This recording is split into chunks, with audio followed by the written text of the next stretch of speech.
ऐसे हैं जिसका कभी चरित्र से पतन नहीं हुआ।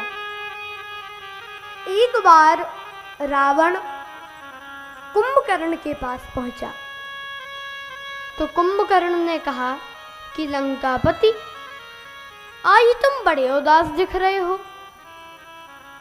तुम चिंतित आज दशानन क्यों? तुम क्यों चिंतित हो? रावण बोला, हर ली हमने मिथिलेश कुमारी, हमने मिथिलेश कुमारी का हरण कर लिया। कुंभकर्ण बोला, अधिकार किया तुमने उन पर? तुमने उन पर अधिकार किया?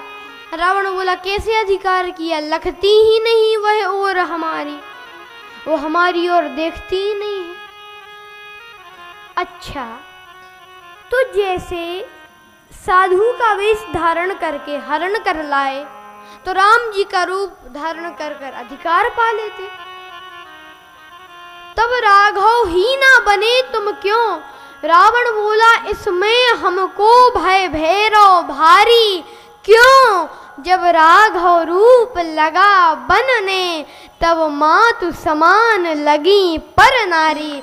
जब मैं राम जी का रूप धारण किया मैंने तो मेरे मन से तो वासना चली ही गई। मुझे दूसरी की नारी माता के समान दिखने लगी तो बैरव राम बड़ाई करहीं।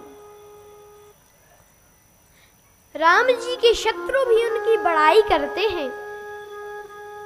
एक दिन जब राम जी का और रावण का युद्ध चल रहा था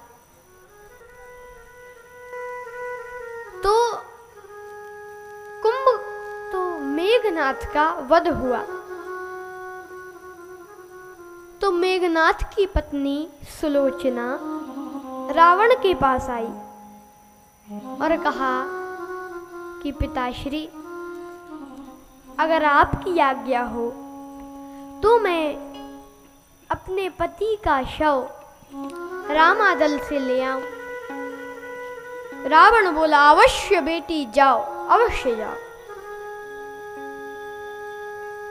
अब दरबारी सोचे कि महाराज, सभा में था उस समय रावण, दरबारी सोचे कि महाराज आपकी 10-10 बुद्धियां हैं, एक में भी समझ नहीं है, 20-20 नेत्र हैं, एक से भी दिखाई नहीं देता।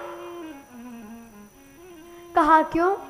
कहा अभी आपका और उनका युद्ध चल रहा है, आपका और राम जी का, तो ऐसे में आप सुलोचना को भेज रहे हैं, क्या पता वे सुलोचना को बंदी बना लें और कहें कि तुम सीता जी को लौटा दो।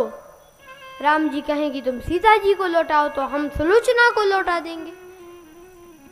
तो ऐसे में आप सुलोचना को क्यों जाने दे रहे हैं? तो रावण मुस्कुरा कर बोला कि दरबारियों, कितने ना समझ हो। क्यों? राम ऐसा नहीं कर सकते। क्यों नहीं कर सकते? जब आपने उनकी पत्नी का हरण किया है तो वे भी तो सुलोचना को बंदी बना सकते हैं। रावण बोला, इसलिए क्योंकि ये काम रावण का है, ये काम राम का नहीं है।